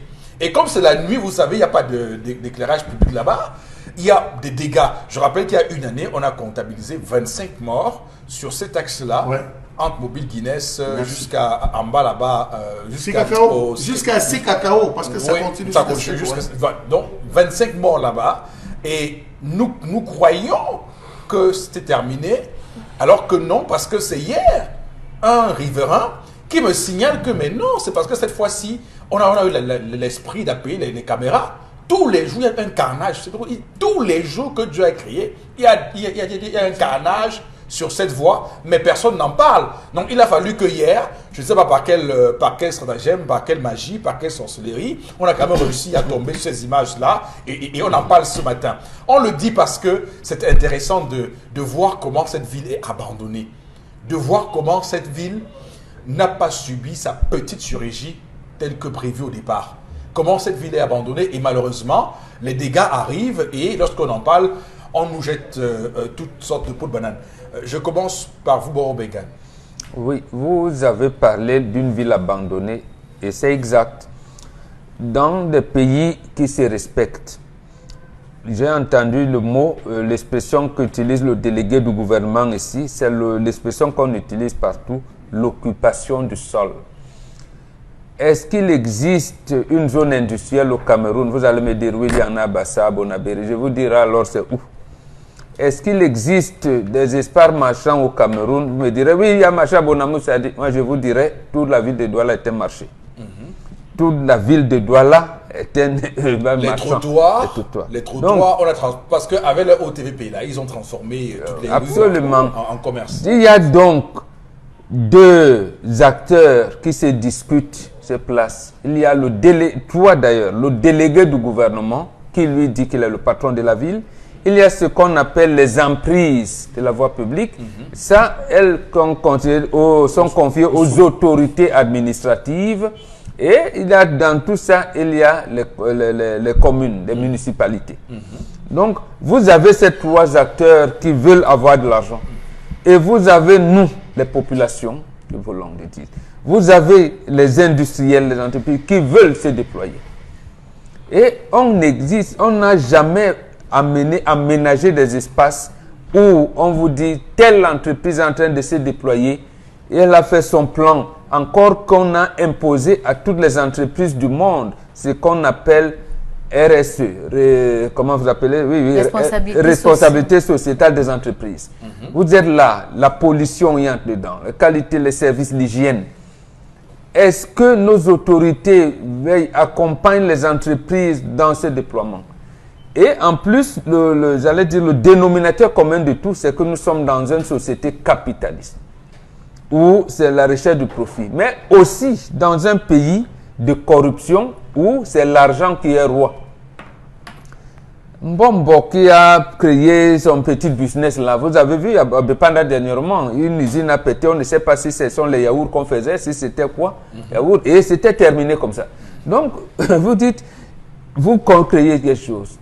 Et pourtant, la communauté urbaine vient avec ses agents, la municipalité de la localité vient, taxe d'hygiène, taxe de scie, stationnement abusif.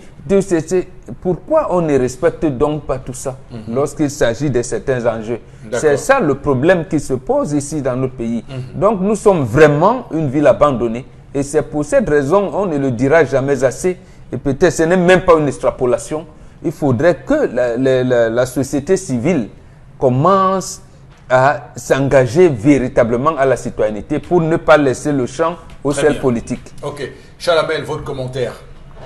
Je suis un peu scandalisé. Je suis scandalisé depuis hier. C'est à peine même si j'ai pu dormir, monsieur Éric Fopoussi. Pourquoi? Parce que lorsqu'il y a eu ce drame, c'est un collègue qui a envoyé les images dans un groupe où j'ai vu, je me suis aussitôt rendu sur les lieux pour essayer de prendre connaissance de la situation. Je me suis rendu compte qu'il y avait une succession de camions garés. Des camions, ici sur le plateau, plusieurs fois, nous avons eu des partenaires qui sont venus commercialiser des gyrophares pour signaler, M. Éric Fopoussi, pour signaler, pour signaler à presque 50 mètres qu'il y a comment on va dire, un camion est stationné. Dans le principe simple, il y a des triangles de présignalisation qu'on dispose pour dire attention, il y a un véhicule qui est stationné, attention. Oui, mais Charles, c'est un cas de détresse, comme c'est fait exprès alors. Oui, non, je voulais dire que même dans des cas, même quand vous stationnez, vous vous arrangez à laisser les feux arrière. Vous laissez des feux arrière, je crois, excusez-moi, je ne suis pas conducteur des feux de croisement, c'est des feux de position, je ne sais pas comment on appelle ces feux arrière, vous les laissez allumés pour signaler au moins qu'il y a un véhicule qui est stationné. Tel n'était pas le cas. Tel n'est pas le cas. Mais les camionneurs... Les gars sont dans leur garage normal. Les camionneurs ne sont pas là. Les chauffeurs de camions ne sont pas là. Ils ont occupé littéralement la voie publique. Un gros porteur pour pouvoir passer, parce qu'il y avait eu un gros porteur, pour pouvoir passer, il devait monter sur le terre-plein. C'est-à-dire, il devait prendre le terre-plein, rouler dans le sens incliné en biais, jusqu'à traverser la file d'au moins 7 à 8 camions stationnés. Le Bensikina qui vient par Dorbon, parce que certainement il venait de Dorbon, celui qui vient par Dorbon, lorsqu'il passe devant le cimetière, il n'a pas la visibilité. Donc lorsqu'il prend le village en disant la route est ouverte. Est-ce que lorsqu'il y a des convois, on signale début du convoi, fin du convoi, début du stationnement, fin du stationnement? Est-ce que c'est le cas? Non. L'entreprise elle-même, elle vous dira certainement qu'elle paye l'OTVP, mais quelles sont les dispositions qui ont été prises au niveau de la communauté urbaine, au niveau des différentes structures pour s'assurer qu'elle stationne convenablement ces véhicules? Et je vous prie, c'est des deux côtés. Les camions occupent les deux côtés. Pareil au niveau du carrefour Agip. Il y a une entreprise, je crois, qui fait dans la métallurgie, quelque chose de ce côté. Les camions sont stationnés là. Tranquille, on s'en fout. Jusqu'à BP Cité, ils sont stationnés. Lorsque le camion veut manœuvrer, il ne cherche pas à savoir qui vient derrière, qui vient devant. C'est votre problème. Des cas de mort, on en compte dans ces différents actes. Jusqu'à 6 cacao, parce qu'il y a des camions qui viennent charger ou qui viennent décharger les sacs de cacao. Mais demandons-nous, on est où? On est où? On est dans quel pays? Est-ce qu'il y a véritablement un délégué du gouvernement qui sillonne les villes? Qui sillonne la ville pour essayer d'observer et de dire à tel point ça ne va pas, je peux interpeller le maire, à tel point ça ne va pas, je peux interpeller les autorités, ça ne va pas. Chacun fait ce qu'il veut, comme il veut. Cette pauvre fille, cette pauvre maman qui est décédée, elle venait de donner la vie, monsieur Éric Fopoussi. Je vous donne l'information, elle venait de donner la vie. Cette fille, cette cliente qui est décédée derrière, et elle sortait comme ça faire les achats pour rentrer nourrir l'enfant à la maison. Voilà une vie. Mais comme ça ne dit rien, ça ne nous dit rien, on va vivre, ça va passer comme ça, et c'est tout. Et qui n'en sera parlé, et basta. Dominique Audrey, allez-y. Je pense que l'entreprise doit être inquiétée. C'est la moindre des choses. Comment elle fait pour circuler sur ces routes-là? On attend qu'il y ait combien de personnes qui meurent pour réagir? Moi, je ne suis pas très loin de l'idée de Charles, mais selon laquelle arriver à ces successions d'échecs-là de la part de la personne qui est responsable de cette région, qu'il avoue son échec et qu'il laisse la place à quelqu'un qui sera à même d'éclairer au moins ces rues-là. Puisque, étant entendu que les camions stationnent là-bas, on peut au moins éclairer parce que quand on regarde les images, on a l'impression que c'est avec des téléphones que chacun essayait d'éclairer les accidentés. Qu'on éclaire au moins les différents actes de la ville de Douala, mais s'il ne peut pas, vraiment qu'il laisse la place. D'accord. En 1980, non, en 2012, M. Éric Fopoussi, on a un responsable d'une entreprise d'assurance qui avait garé son véhicule. Il avait garé son véhicule, il avait convenablement garé en mettant, comme vous avez dit, une partie sur le trottoir et l'autre sur la voie publique. Il y a eu une confrontation de deux véhicules. Il y a un Bensikina qui cherchait comment passer. Il voulait passer entre les deux véhicules. Il n'a pas eu moyen de passer. Il allait frapper sur le véhicule de ce responsable, de ce monsieur. Il est mort. Il a cassé la pare-brise. Il est mort sur le champ. L'homme est arrivé. On l'a informé que voilà ton véhicule, on a frappé. Il sort comme tout le monde. On est venu faire le constat. Est-ce que vous savez qu'on l'a condamné à 3 ans de prison ferme? Il a purgé 3 ans de prison ferme. Je reviens à ce qu'elle a dit tout à l'heure. Que même stationné, Vous n'êtes pas épargné. Donc je pense qu'il faudrait qu'il y ait un constat sérieux avec l'entreprise, puisqu'elle a dit qu'il faudrait que l'entreprise soit inquiétée, qu'on fasse et qu'on vérifie, on se rassure véritablement qu'ils ont bien serré et qu'on fasse punir ces différentes personnes. Okay. C'est trop quand même, c'est mort. D'accord. On va s'arrêter là. L'autre sujet, Karine. Le deuxième sujet, notamment, on va parler de l'arrêt des travaux au stade Olembe. Les ouvriers qui réclament plusieurs mois d'arrêt de salaire. Le 13 août dernier, ils ont séquestré le directeur de projet. Dans cette allure, le chantier pourra-t-il être livré en décembre prochain comme prévu? Ça, c'est une interrogation. Alors, Bombok Bengan, allez-y. Mais au moins, là, moi, ça m'intéresse pour plusieurs raisons. La première raison, c'est que le marché n'a pas été passé de gré à gré par les services, j'allais dire, le démembrement de l'État. Ce marché a été négocié par le chef de l'État lui-même. Il l'a confié à une entreprise italienne. Il a attendu la banque parce qu'il dit Siena qui devait financer les travaux de démarrage de la société Piccini avait des problèmes. On a attendu 4 ans pour que l'Union européenne puisse recapitaliser cette banque pour nous envoyer ici. Donc là, je pense que c'est le chef de l'État lui-même qui gère le suivi des chantiers du stade qui porte son nom. Donc, comme on en arrive là, et je pense que ça, deuxième chose, ça ne donnera donc même plus l'occasion, ou alors ça éclairera les yeux de beaucoup de gens qui aiment dire l'entourage du chef de l'État a fait que. Ici, c'est lui-même qui suit les travaux, le chantier. Et quand ça lui arrive, on fait comment? Voilà la situation. Et le gouverneur, vous avez entendu le gouverneur du centre dire à un moment, vous êtes obligé de travailler. Ici, on ne fait pas grève ici. Il disait sûrement cela parce que c'est le chef de l'État même qui est... Mais maintenant, si le chef de l'État consent qu'on ne doit pas payer les employés, les employés ne doivent pas entrer en grève. L'histoire du jour nous a dit maintenant, peut-être que la fille qui est partie au Gabon, son mari travaille dans ce chantier comme ça. Donc si vous avez donc un mari qui travaille dans un chantier comme ça, dont les activités sont coordonnées par le chef de l'État, il n'est pas payé, il va se plaindre à qui? C'est lui le premier magistrat, le premier sportif. Bon, vous savez, c'est normal, hein, monsieur Fopoussi. C'est tout à fait normal. On peut travailler, le premier mois, on peut comprendre qu'on n'a pas, qu'on ne nous paye pas, ainsi de suite. Mais à un moment, quand vous avez le bailleur qui vous accule, quand vous avez vos enfants qui vous regardent, voilà les rentrées scolaires, ils ne sont pas payés. C'est tout à fait, on ne peut pas le leur reprocher. Donc maintenant, moi je trouve que ça c'est encore une autre exposition dont le Cameroun n'avait pas besoin à la face du monde. Ça conforte certainement le pays qu'on a en face qui est prêt à organiser la prochaine CAN. Est-ce qu'on sera effectivement prêt? Avoir des gens qui grèvent aujourd'hui et qu'on regarde l'état d'avancement des travaux, on se dit, comme on disait la dernière fois ici, organiser la CAN, ce sera ça la surprise. On termine avec vous, Karine. Oui, on termine avec Francis Ngannou, le boxeur de l'UFC qui vient de décrocher un rôle dans le prochain film hollywoodien Fast and Furious 9. Les producteurs n'ont pas encore le personnage qu'il va interpréter, mais le personnage qu'il va interpréter, mais on espère que ce sera certainement un rôle de combat. Pourquoi pas? Oui, le Camerounais Francis Ngannou, c'est vrai que lorsqu'on évoque cela, on imagine que l'actuel ministre des Sports et Éducation physique va risquer de faire aussi un communiqué par Félicitations. Pour le féliciter. Et vous savez que la polémique avec le ministre actuellement, c'est Pascal Siakam qu'on accuse d'avoir snobé le ministre.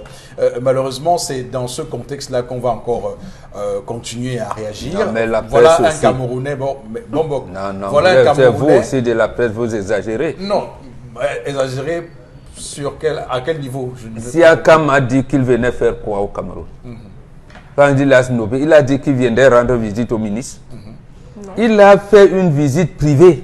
Je suis venu voir la tombe de mon père. Je n'étais pas là quand on l'enterrait. Et en attendant, il y aura un tournoi que je vais... Voilà. Je vais occuper.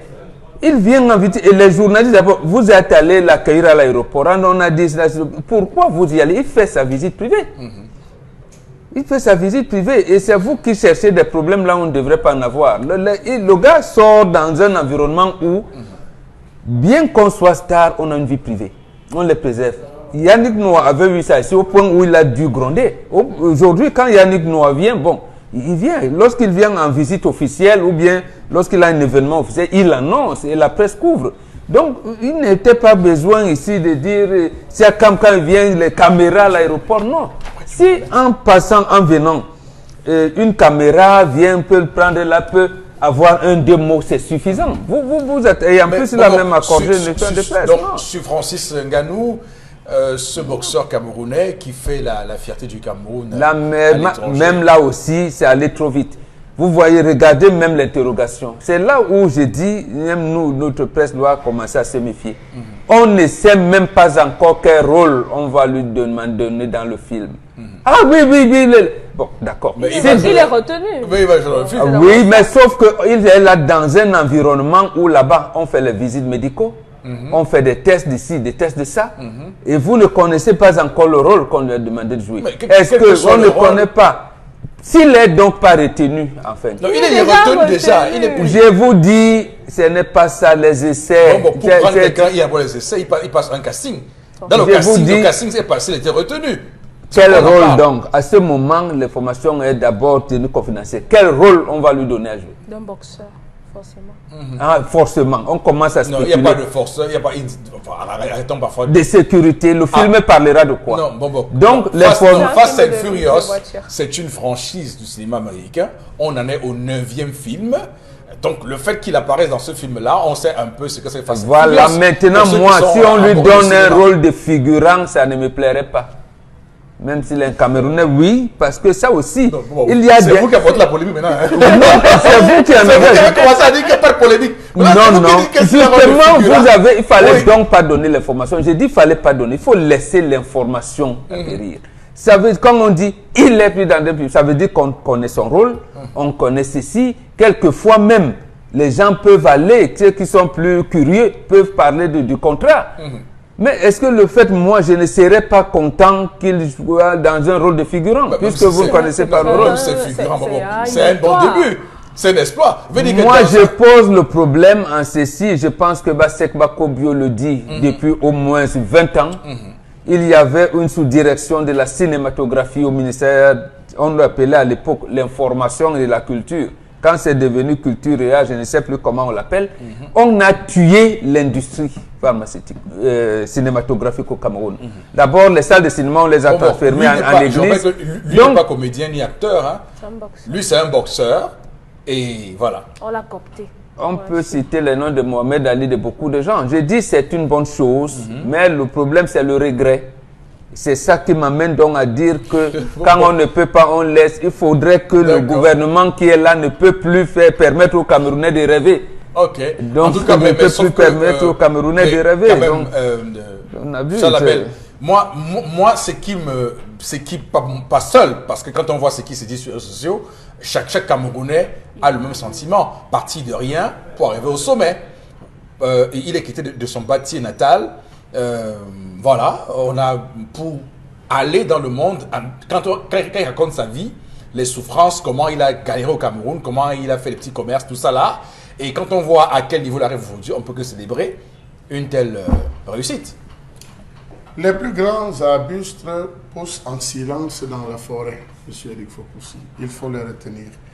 Lorsqu'il est allé, il a brillé, il a été 2 fois champion, il est revenu au Cameroun, il est venu rencontrer ces mêmes ministres qui sont assis en ce moment en leur demandant je voudrais construire un petit complexe pour permettre aux jeunes d'apprendre à faire la musculation et voir dans quelle mesure on pourra les exporter pour qu'ils puissent apprendre la boxe. Et il y aura des entraîneurs qui viendront tout le temps. On lui a dit, va, tu cherches. Lorsque tu vas trouver l'endroit, tu reviens nous dire, on va voir ce qu'il faudra faire. Mais avant de partir, laisse-nous quand même quelques coupes de champagne. On va voir ce qu'il y aura lieu de faire. Il est descendu à Bafoussam, il est allé à Bati, on lui a donné l'espace, M. Eric Fopoussi. On lui a dit que tu n'as même pas besoin, voici l'espace gratuit, bats-toi. Il a monté un centre. Je peux vous rassurer que si vous allez là aujourd'hui, vous avez 300 jeunes. Je dis bien 300 jeunes, je pèse mes mots, j'y étais. 300 jeunes qui viennent de partout pour se former là-bas. Je suis sûr et je suis content que nous aurons d'ici 10 ans des puissants champions qui sortiront. Voilà une information que nous avons. Voilà la première chose. On l'a abordé. Voilà la première chose. On l'a fait dans cette émission. Et est-il encadré par l'État? Lorsqu'il est revenu, on a voulu lui organiser une réception. Il devait être reçu soit par le Premier ministre, soit par l'actuel ministre des Sports. Il a dit non. J'ai rendez-vous avec mon bâtier natal. Il est descendu de l'aéroport. Le véhicule a transporté directement pour son bâtier. Et on l'a vu autour du feu, faisant aussi son maïs avec les prunes, comme au village. Voilà. Il a fini là, il a repris son avion direct. Voilà. Il a repris son vol, il est parti. Aujourd'hui, on enseigne. Ça suppose que, contrairement à certains stars du sport au Cameroun, il est bien entouré. Il ne parle pas trop. Il ne dit pas n'importe quoi. Il est bien entouré et on travaille son feeling, monsieur Eric Fopoussi. Il a un service marketing, relationnel, de communication. Donc pour vous, ça a joué pour qu'on le retient dans ce film-là. Oui, monsieur Eric Fopoussi. Oui. C'est quelqu'un de très discret. Lorsqu'il a fini, il finit ses combats, il disparaît. Il ne donne pas des interviews, il n'est pas dans les histoires farfelues. Il ne traîne pas, il disparaît. Il vit. Mbomboka a soulevé une question très pertinente tout à l'heure. La vie privée, monsieur Eric Fopoussi. Vous n'avez pas entendu qu'il faisait comme les Van Diesel qui allaient se saouler la gueule et tout et consorts. Il est discret. Dans ce film aussi. Oui, mais il est sérieusement discret. Ça suppose que là-bas, on suit sa carrière de très près. Vous avez vu plusieurs catcheurs. Il y a plusieurs catcheurs qui avaient été dans le WWE, qui se retrouvent à être des grands tourneurs de l'équipe. Son nom m'échappe un tout petit peu. Voilà, celui qui fait Ballas. C'est un très grand carrière. Voilà, Capitaine America. Il se retrouve, donc ça suppose qu'on suit la carrière. Est-ce que ça devrait donc justement parler au Cameroun? Nous avons une Françoise Bango qui était une championne. Est-ce qu'on a pris la peine de l'encadrer? Rappelez-vous que Betty a fait un film, monsieur Fopoussi. Cette femme, cette bamoise qui était toute belle, pétillante, scintillante, mirobolante, monsieur Fopoussi, qui nous a fait vibrer au rythme de sa belle mélodie. Au soir de sa vie, on a fait un film où elle a raconté sa vie, les multiples viols. Beaucoup de Camerounais ne le savent pas. Est-ce que vous pouvez commencer dans la chanson et finir dans le cinéma? Moi, on le dit tout le temps. Et si vous pouvez commencer par le sport. Princesse Erika. Voilà. Alors pourquoi est-ce qu'on arrive à ceci que il faudrait qu'on contemple parce qu'il a face influence? Je lui tire un très grand coup de chapeau, je vous assure.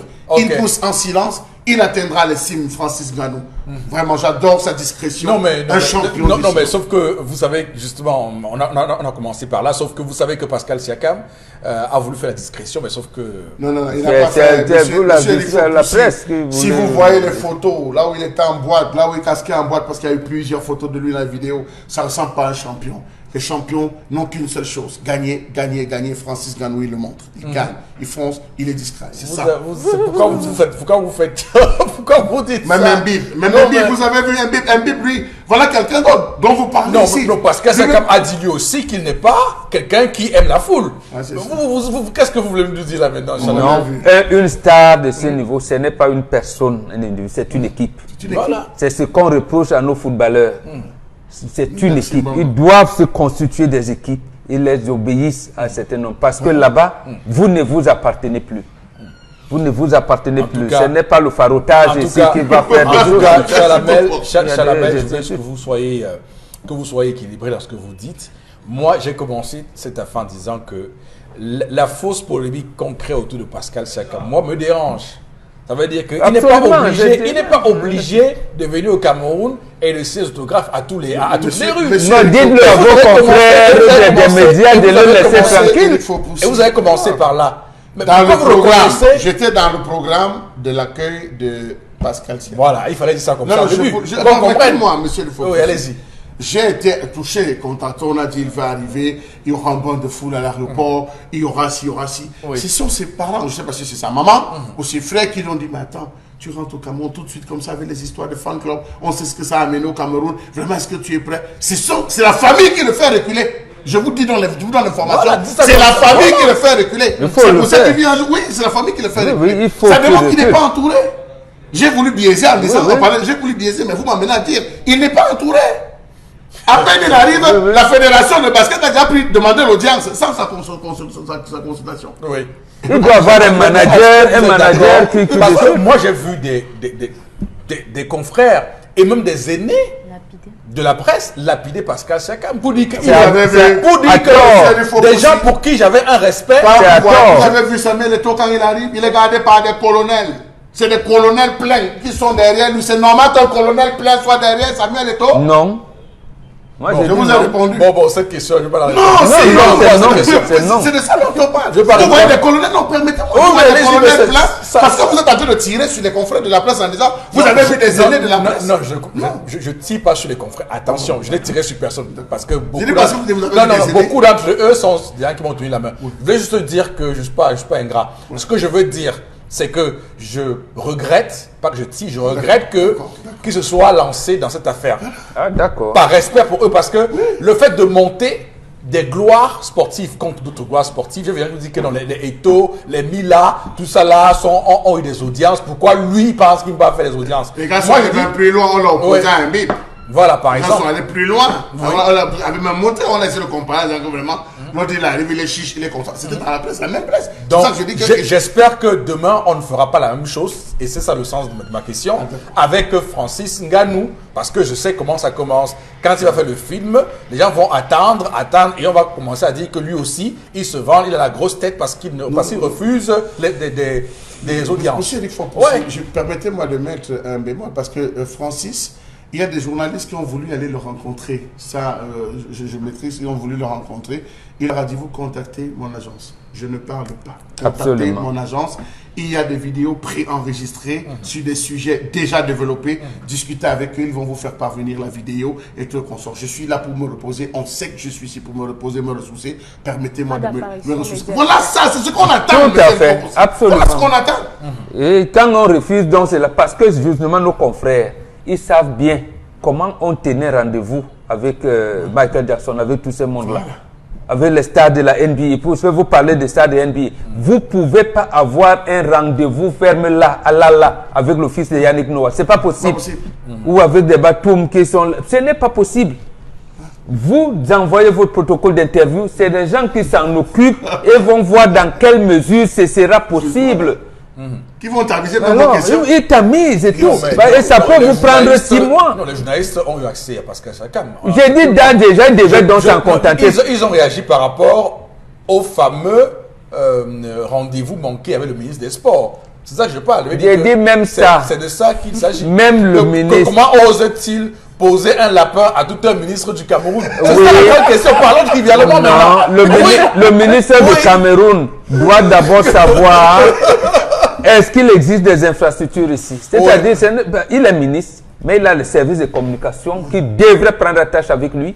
Il y a quand même une représentation diplomatique du Cameroun au Canada et en Amérique, aux États-Unis, partout. C'est comme ça qu'un État sérieux fonctionne. Notre fils est à la finale, c'était annoncé. Lorsque la finale finit, qu'a fait la représentation diplomatique? C'est par voie diplomatique, on dit. Et en plus, quand il prend le trophée, avant de prendre, à la fin du match, il a pris le drapeau du Cameroun. Voilà. Donc, il faut donc faire ce qu'on appelle la diplomatie de présence. C'est donc pour ça. Non, et ce n'est pas ici. Que j'ai dit qu'il ne fallait pas qu'on en arrive à ce genre, qu'on n'arrive pas à ce genre d'animosité avec Francis Ngannou. Ça veut dire que vous êtes avec moi donc. Donc vous dites que laissez-le se reposer. Parce que j'entends, parce que moi j'ai un problème avec les Camerounais, certains Camerounais, des aînés que je respecte beaucoup, c'est de pouvoir chaque fois minimiser les gens. Ils ont dit Pascal Siakam, c'est qui? Oui. Jusqu'à il ose faire comme ça. Il n'est donc rien, laissez-le. Comme il n'est donc rien, laissez-le tranquille. Maintenant, il peut lui-même à dire que quand il vient, il n'a pas dit, il peut demander une audience à rencontrer le ministre. D'accord. Et ça doit être dit, il peut même dire hors caméra. Hors caméra, voilà. Mais comme on connaît le pantouflisme qui nous anime et tout, on va dire voilà. Non. Vous avez tout est politique aussi. Hein. Il faut chaque fois faire en sorte que les gloires du Cameroun soient au crédit d'un parti politique. Ça veut dire que la presse doit donc apprendre, même s'ils font des écarts, à ne pas les amplifier. Bon, c'est pas la presse. La presse ne doit pas amplifier les écarts de vos stars. Prenons d'abord cela. Nous ne faisons pas le procès de la presse ici parce que nous sommes nous de la presse. Vous aussi d'ailleurs. Alors, on va clairement s'arrêter là pour cette revue des réseaux sociaux. Tout de suite, interpellation, madame, monsieur. On va regarder l'élément et ensuite les commentaires ici en plateau.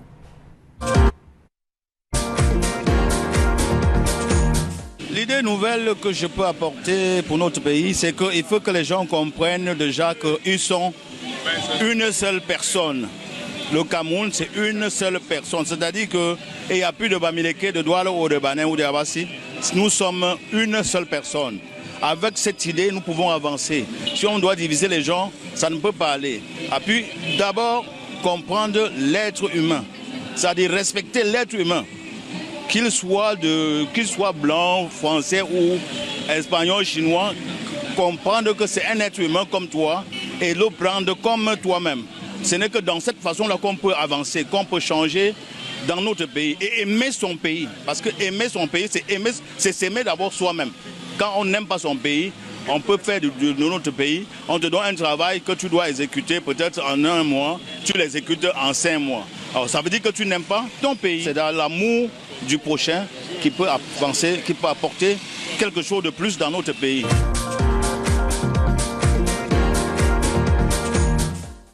Alors, Boro Bengan, un commentaire sur ce qu'a dit le compatriote? Non, il nous fait seulement visiter la devise.